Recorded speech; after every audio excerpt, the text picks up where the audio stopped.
Bueno, hola a todos y todas. Mi nombre es Sofía Brugger. Voy a comenzar la ponencia por el denominado Proyecto Articuladores de Inclusión Territorial, una experiencia innovadora en centros educativos de la Dirección de Educación del MEC, y la segunda parte la va a completar mi compañera de equipo, Lilian González.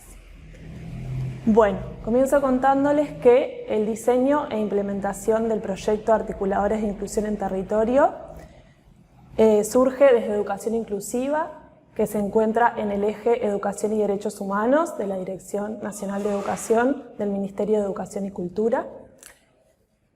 Se trata de un proyecto que responde a los marcos normativos nacionales e internacionales que conciben la atención a la diversidad desde un enfoque en derechos humanos. Desde sus inicios, en 2019, este proyecto se viene desarrollando en propuestas dentro de la órbita del MEC, específicamente en centros educativos dentro del área metropolitana y del interior del país, en los que participan adolescentes y jóvenes. Acerca del rol de articuladores de inclusión en territorio, contarles que es llevado adelante por un equipo de profesionales formados en la temática de educación inclusiva y con experiencia de abordaje en diversos ámbitos educativos y de articulación territorial. Además, se trata de un rol que es itinerante, ¿sí? Que no es fijo y que tiene un encuadre de trabajo flexible, que se propone como objetivo principal la construcción conjunta de estrategias en educación inclusiva junto a los equipos educativos de cada territorio por un periodo concreto de tiempo a convenir que va de entre 1 a 2 semestres. Bien. Contarles desde qué marco conceptual, desde dónde partimos y desde dónde intervenimos. Tomamos como base referentes en la materia de educación inclusiva y en este sentido nos basamos en 4 claves que entendemos del paradigma de educación inclusiva. La primera es que la educación inclusiva es un proceso. En este sentido concebimos a la educación inclusiva como una búsqueda constante de estrategias para la atención a la diversidad del estudiantado, y al ser un proceso, el factor tiempo es algo necesario y en este sentido entendemos que los cambios son graduales, ya que en este transcurso se atraviesan barreras multidimensionales como forma de avanzar en los movimientos necesarios para que estos logros sean sostenibles en el tiempo. Además, indudablemente, las características de cada centro y equipo educativo impactarán en los modos en que se desarrolla este proceso, teniendo en cuenta que no existen experiencias de intervención que sean iguales, sino que devienen de forma singularizada. La segunda clave del paradigma de educación inclusiva de la cual partimos es la presencia, la participación y el progreso en el aprendizaje. Con presencia nos referimos a que todos los estudiantes estén siempre presentes en todas las experiencias de aprendizaje y junto a su grupo de referencia. Y en este sentido nos parece importante la responsabilidad institucional para promover la asistencia sostenida, sobre todo de estudiantes que están en mayor riesgo de exclusión educativa, generando las condiciones para poder fortalecer la pertenencia a partir del imperativo de no dejar a nadie atrás en la educación.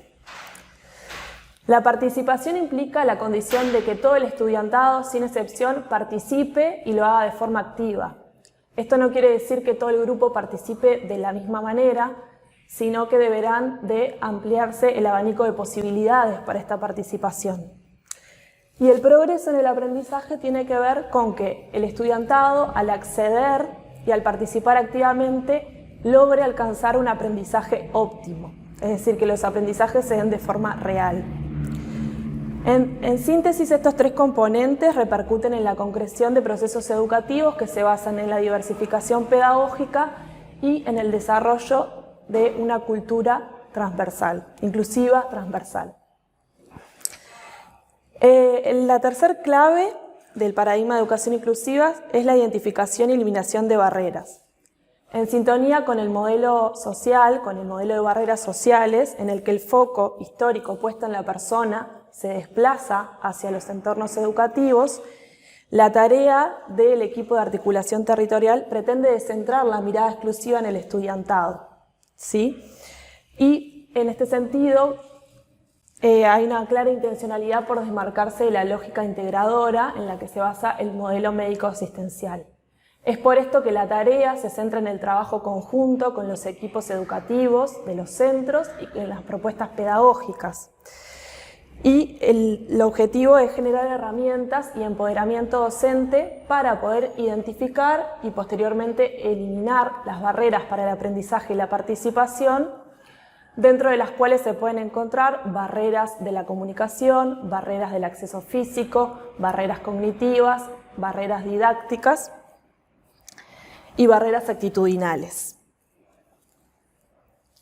El cuarto componente del paradigma de educación inclusiva del que partimos es el énfasis en quienes están en mayor riesgo de exclusión.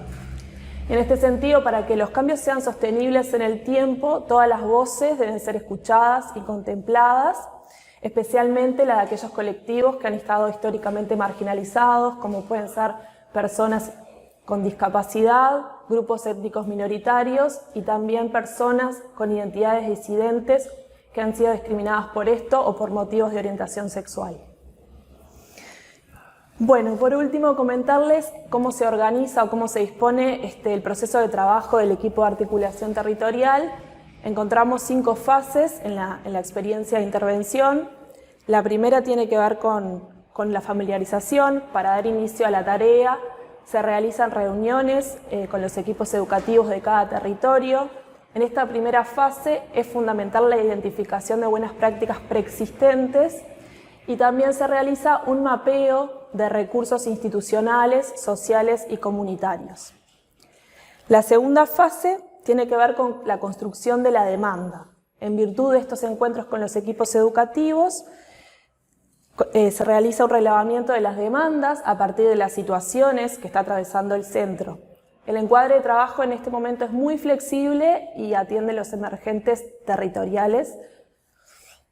Y a partir de estas 2 primeras fases se puede comenzar la planificación de acciones oportunas que se realizan junto al equipo educativo de referencia para el diseño de la estrategia territorial de educación inclusiva.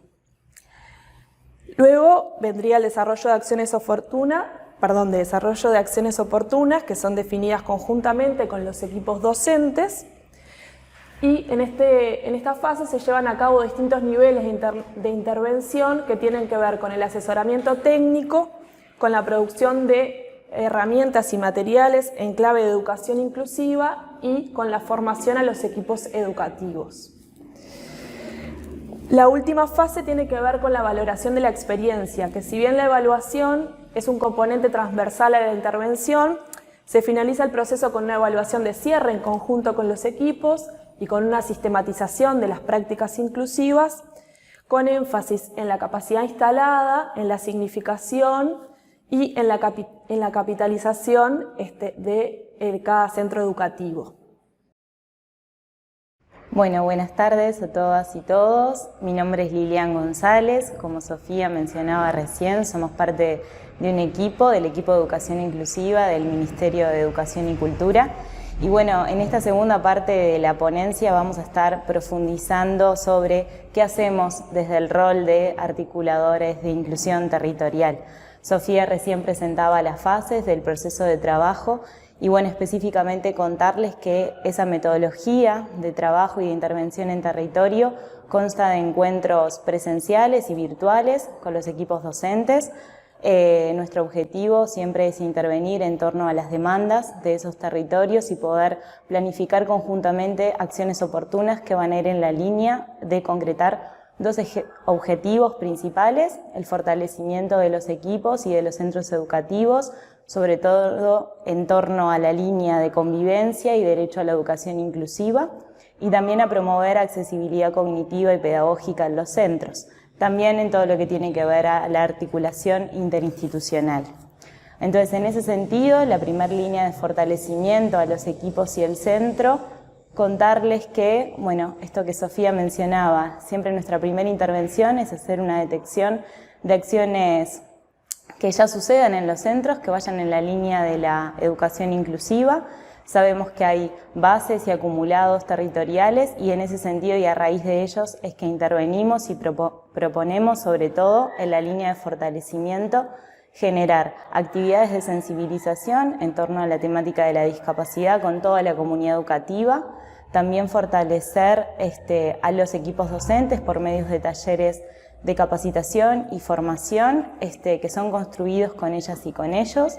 En general, los antecedentes han sido en torno al diseño universal del aprendizaje, la detección de barreras y facilitadores para la inclusión y también talleres sobre el modelo social de la discapacidad.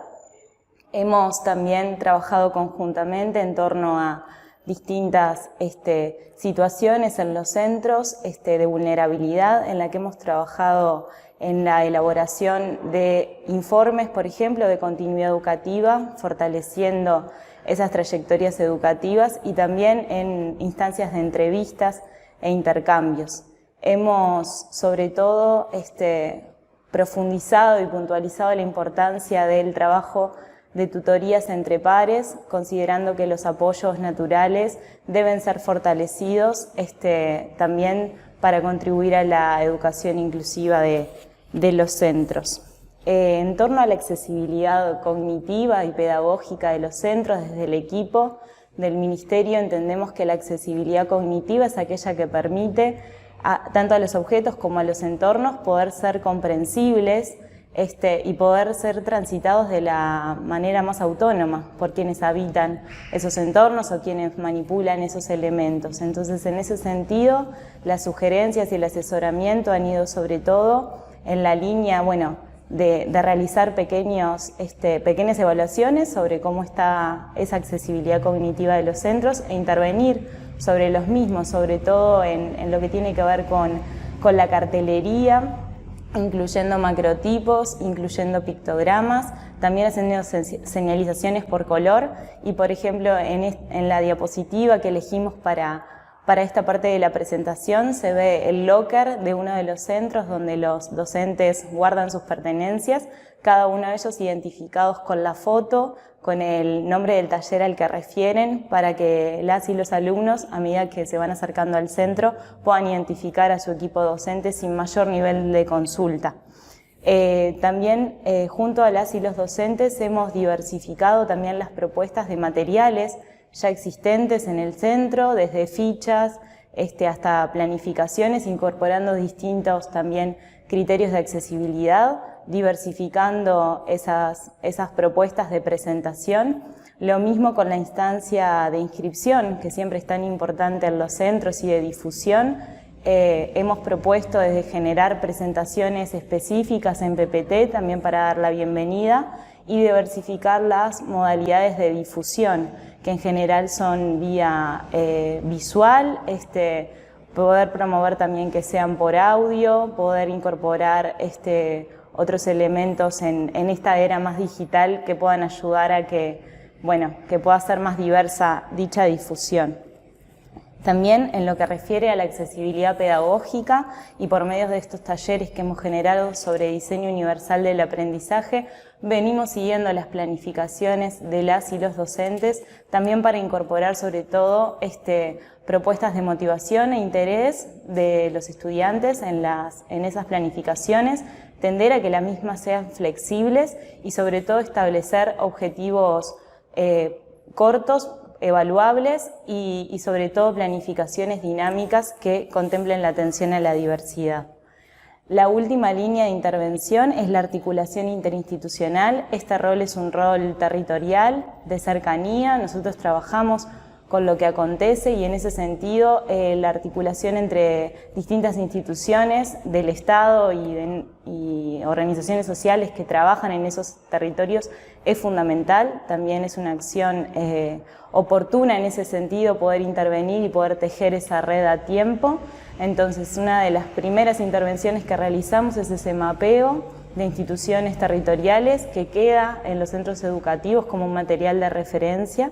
También participamos en distintas mesas de educación inclusiva, nodos educativos o redes de discapacidad en función de los acuerdos que se generen con los equipos docentes para que el centro educativo y esas redes puedan estar en constante flujo de información e intercambio y también de planificaciones conjuntas porque hemos impulsado actividades de sensibilización sobre temas de discapacidad y educación inclusiva en los espacios públicos de las ciudades de esos centros educativos.